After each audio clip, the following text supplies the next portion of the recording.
Hello everyone! Welcome to my channel.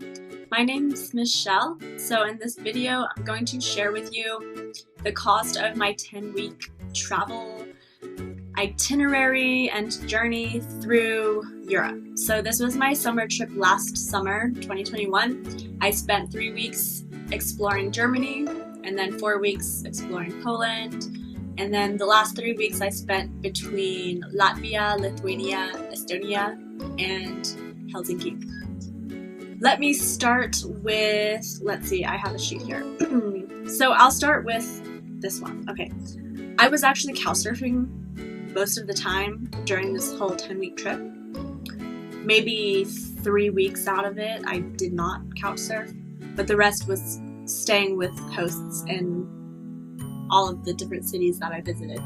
So I'll include the cost of couchsurfing because they do have a service fee now, so that's $14. Okay, now we can go to the cost of the flights. So I'm separating flights just so you can see how cheap flights are in Europe, and then I'll do the rest of transportation like buses, trains, ride shares, even metros, you know, taking Ubers and renting the scooters. That'll be separate. So starting with flights, the cost of my flight, I was flying from Alicante, Spain to Germany, and I flew into Baden-Baden, and that flight costs $49, right? So just barely 50 bucks. And then my return flight from Helsinki to Madrid, that cost $112, which honestly I'll say that's one of the most expensive flights I've got in Europe. You can find flights for like 20 bucks, so those are those costs. Then let's go to accommodation. Like I said, I didn't pay for accommodation most of the time because I was couchsurfing, but my friend did come visit me for 2 weeks. He stayed with me in Warsaw, so we rented a 1-bedroom apartment and we just split that. So split, my cost was $244. And then I did rent a room in an Airbnb in Krakow because I decided I wanted to work a little bit.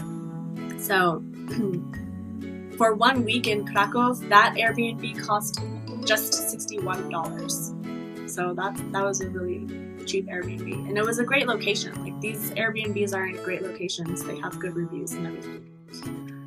So those were the accommodation costs. I'll include a few more later on, but separate from Airbnb.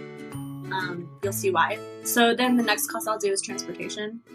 So again, this includes all of the buses. Trains were mostly in Germany. And then, yeah, taking any bolts, the scooters, renting scooters, all of the metro rides or trams, you know, just taking public transport within the cities when I was there. The total cost of all of this was just about $580. So yeah, this is taking ride shares like with Blabla Car or taking buses like with Flixbus, that they're very economical. And then I actually kind of got bored with all of that, so I wanted to have a little adventure, and I decided to hitchhike, which was my first time hitchhiking by myself, but I had a host in Krakow that convinced me that I should try hitchhiking, basically.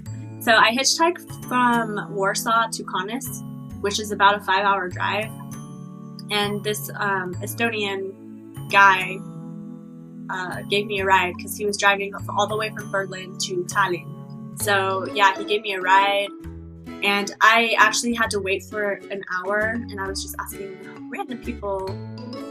My friend had sent me a message on WhatsApp, like saying it in Polish, so I think I was just playing it for people, like, are you going to Kaunus? Can I have a ride? But it was finally this Estonian guy who gave me a ride. So yeah, those were the costs of all the transportation. Then I have just like all grouped together, so what I spent on shopping, let's say, this includes all of the activities I did.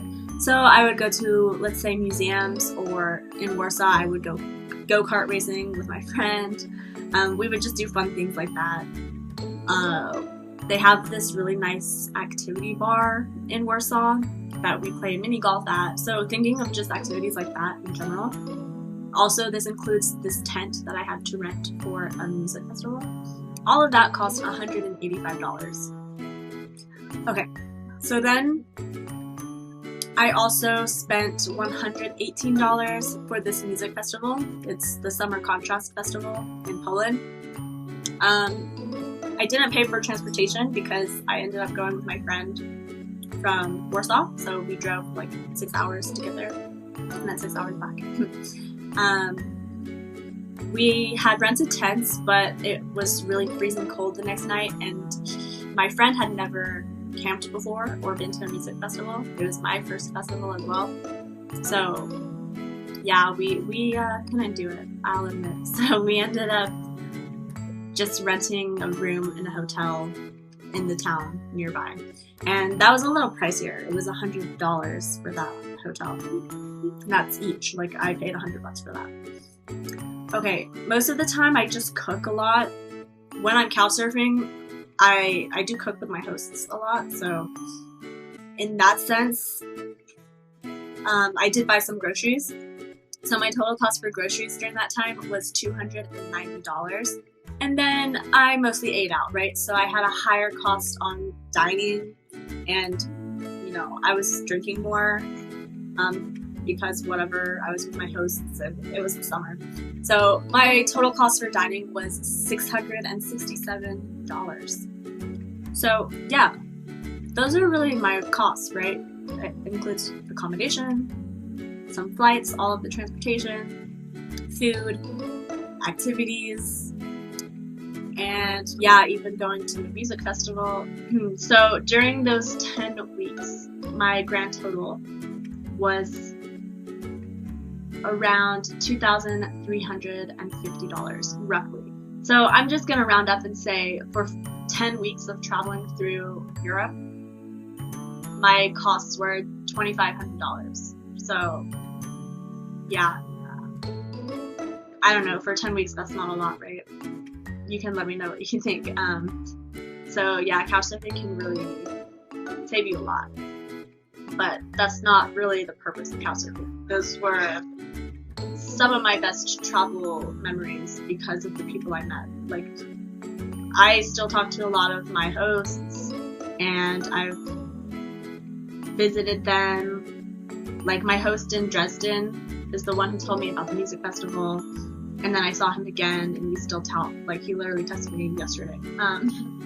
And yeah, that's just couchsurfing. It's great. I highly recommend it. So I just wanted to make this video so people can realize that traveling is not super expensive. Of course, you can make it expensive if you want. It depends on what you want to do.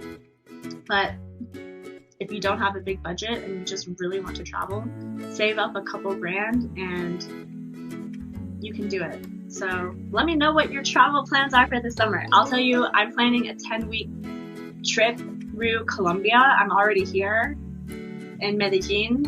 I've been here for 2 months now, but starting in June, I'm doing 10 weeks traveling through traveling through Colombia.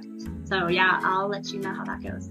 Well, thank you for watching, and let me know if you have any questions. I will see you in the next one. Bye!